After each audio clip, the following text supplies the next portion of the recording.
Allez, retour en France, où de nombreux citadins et ruraux, d'ailleurs, se sont remis en selle, eux aussi. Bonjour Andrea, merci de nous rejoindre pour nous parler de ce vélo qui a la cote et non pas la côte, et encore plus depuis la crise sanitaire, vous confirmez? Oui, tout à fait, Laurent. C'est vrai que la crise sanitaire a littéralement boosté les ventes de vélos en France, plus 15% en zone rurale, plus 35% en milieu urbain l'an dernier.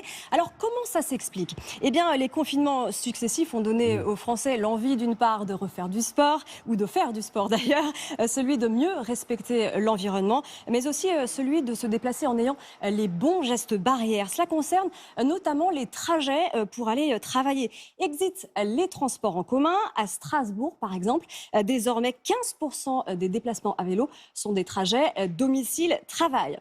Les mesures gouvernementales ont aussi favorisé l'essor du vélo, notamment pendant la crise sanitaire, avec la mise en place du fameux coup de pouce vélo qui proposait jusqu'à 50 € pour la remise en état d'un vélo, un dispositif qui a pris fin mars 2021. Bon, on a compris, Andrea, que la crise sanitaire avait effectivement joué son rôle.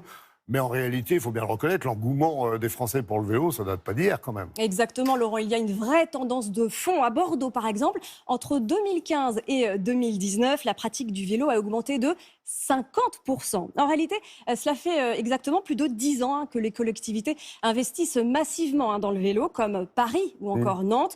Cela se traduit par l'aménagement des routes ou encore la mise à disposition de vélos en libre service. Est-ce qu'on peut dire qu'à l'échelle nationale, en fait, dans l'ensemble, donc, le vélo devient une priorité? Oui, tout à fait, avec la loi d'orientation sur les mobilités, publiée au Journal officiel en décembre 2019. Objectif, tripler la part du vélo dans les déplacements à l'horizon 2024 pour un quotidien plus facile, moins coûteux et plus propre. Merci beaucoup, Andrea. Vous restez avec nous. On verra notamment quel type de vélo à Pignon-sur-Rue. Et on a changé de braquet. On va revenir sur notre plateau. Andrea, on a vu tout à l'heure que la crise sanitaire avait effectivement boosté les ventes de vélos en France. Est-ce que concrètement, il y a une star du marché actuellement? Ah oui, actuellement, c'est le vélo à assistance électrique, le fameux VAE de son petit nom, Laurent. Véritable phénomène avec des ventes qui ont littéralement explosé en 2020. Aujourd'hui, c'est un vélo sur 5 vendu en France qui est un VAE.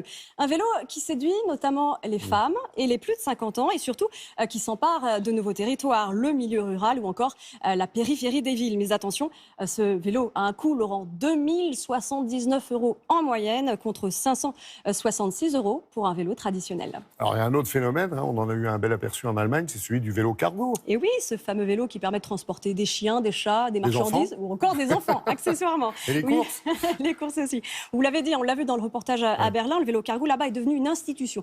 Eh bien, ça en prend le chemin petit à petit en France, avec en 2020 des ventes de vélos cargo qui ont augmenté de, tenez-vous bien, 354%.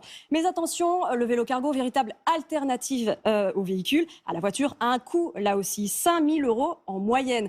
Du coup, le gouvernement va proposer un coup de pouce, pour l'instant à destination uniquement des commerçants, afin de favoriser les livraisons à vélo cargo, donc affaire à suivre. Ouais, on pourrait dire quand même que le vélo est devenu plus familial et plus utilitaire maintenant. Bon, tellement incontournable ce vélo qui devrait accompagner les Français normalement sur la route des vacances cette Oui, année. 21 millions de Français font du vélo pendant leurs vacances et cela va en augmentant. Et ça, c'est bon pour l'économie. En moyenne, un touriste à vélo dépense 13 € de plus par jour qu'un touriste traditionnel. Ça fait beaucoup quand même. Oui. Bon pour la santé du coup, bon pour l'économie et pour la planète. Le vélo, Laurent, est bel et bien l'avenir de l'homme. On est d'accord. Merci beaucoup, Andrea.